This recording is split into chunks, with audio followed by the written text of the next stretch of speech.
আসসালামু আলাইকুম ওরহমতুল্লাহি ওবরকাত। অবশ্যই বিশ্বাসীরা সফল হয়েছে। মুমিন কখনো হতাশ হতে পারেই না। হতাশা মুমিনের কাজ নয়।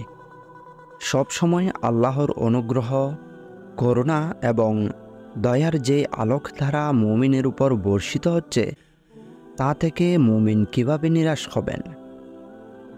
ইহকালীন ব্যর্থতা পরাজয়ে আপনার কি আসে যায়? আল্লাহর উপর নির্ভর করে মুমিন কখনো হতাশ হয় না।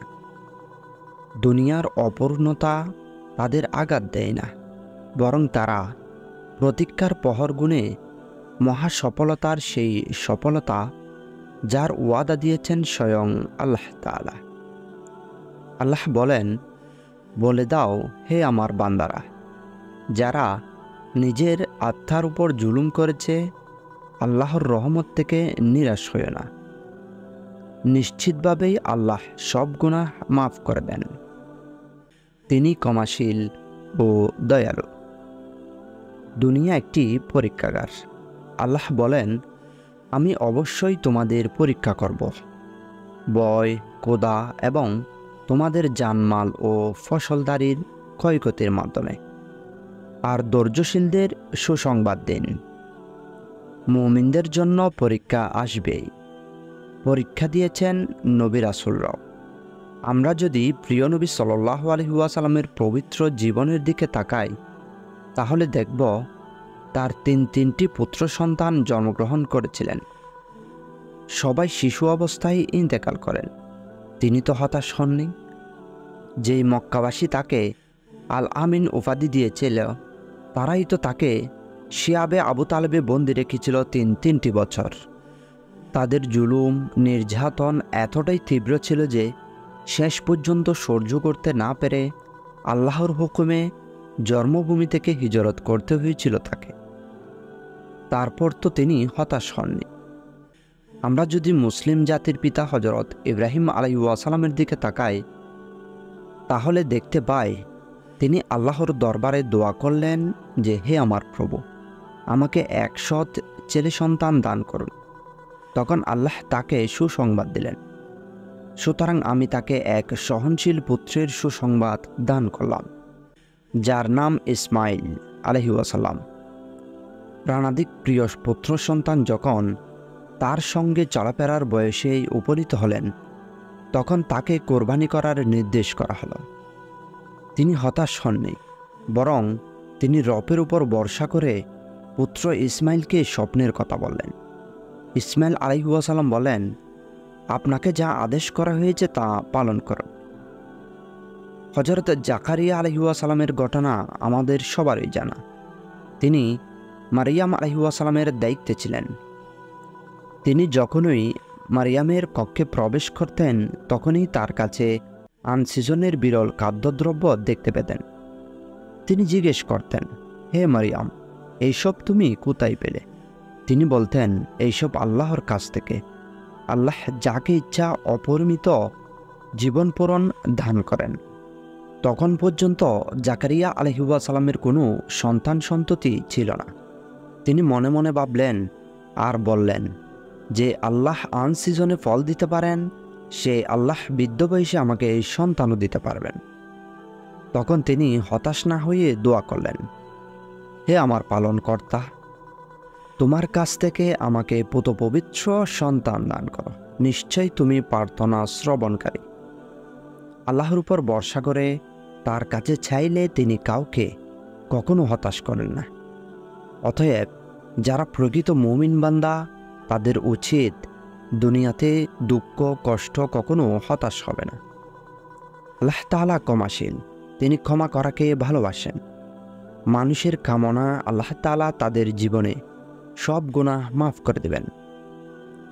হাদিসে আরও এসেছে, বান্দা তার অর্থাৎ আল্লাহর সম্পর্কে যেমন ধারণা করে তিনি তেমন। তাছাড়া আল্লাহ তাআলা বান্দাকে উদ্দেশ্য করে বলেছেন, তোমরা আল্লাহর রহমত থেকে নিরাশ হইও না। এ কারণেই বান্দার ধারণা তিনি সব ক্ষমাপ্রাপ্তি মানুষকেই ক্ষমা করবেন। রাসূল করিম সাল্লাল্লাহু আলাইহি ওয়াসাল্লাম ও মুসলিমদের অতীত জীবনের গুনাহ মাফের গুরুত্বপূর্ণ একটি হাদিস বর্ণনা করেছেন। হাদিসটি মুসলিম ও মুসলিম সবার গুনাহ থেকে ক্ষমা লাভে অত্যন্ত গুরুত্বপূর্ণ। হযরত ইবনে আব্বাস রাদিয়াল্লাহু তাআলা আনহু থেকে বর্ণিত আছে যে একদিন কয়েকজন মুশরিক রাসূলুল্লাহ সাল্লাল্লাহু আলাইহি ওয়াসাল্লামের দরবারে আসে। যারা মুশরিক অবস্থায় হত্যাযজ্ঞ চালিয়েছে, জেনা ব্যভিচারে লিপ্ত ছিল, তারা রাসূলুল্লাহ সাল্লাল্লাহু আলাইহি ওয়াসাল্লামের নিকট এসে বলল, আপনি যা বলেন এবং যেদিকে আহ্বান করে তা খুবই উত্তম কথা এবং পথ। তবে আমাদেরকে বলুন, অতীত জীবনে আমরা যেই সব মন্দ কাজ করেছি তার ক্ষমা হবে কিনা। আগের গুনাহ ক্ষমা হলে আমরা ইসলাম গ্রহণ করব।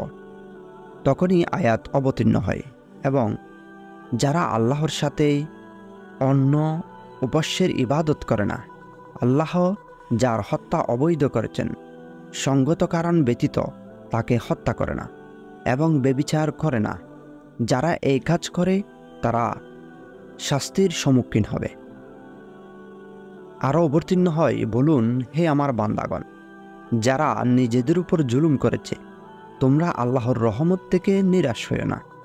নিশ্চয়ই আল্লাহ সব গুনাহ মাফ করেন, তিনি ক্ষমাশীল পরম দয়ালু। হাদিসটি ইমাম মুসলিম তার নিজ গ্রন্থে সংকলন করেছেন। উল্লেখিত হাদিস থেকে বোঝা যায়, কোনো অমুসলিম যদি উক্ত অন্যায়গুলো করার পর ইসলাম গ্রহণ করে তবে আল্লাহ তাআলা তাদেরকে ক্ষমা করে দেবেন।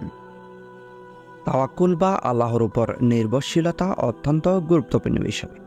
এটা মুমিনের অন্যতম গুণ বটে। পবিত্র কোরআনে আল্লাহ তাআলা বলেন, মুমিন তো তারাই যাদের হৃদয় কম্পিত হয় যখন আল্লাহকে স্মরণ করা হয় এবং তার আয়াত তাদের কাছে তেলাওয়াত করা হয়, তখন তা তাদের ঈমান বৃদ্ধি করে এবং তারা তাদের প্রতিপালকের উপরেই নির্ভর করে। অন্য আয়াতে আল্লাহ তাআলা বলেন, যারা ঈমান আনে ও তাদের প্রতিপালকের উপর নির্ভর করে। অন্যত্র আল্লাহ আরও বলেন, যারা ধৈর্য ধারণ করে এবং তাদের প্রতিপালকের উপর নির্ভর করে। আল্লাহর উপর ভরসা করলেই তিনি বান্দার জন্য যথেষ্ট হয়ে যান।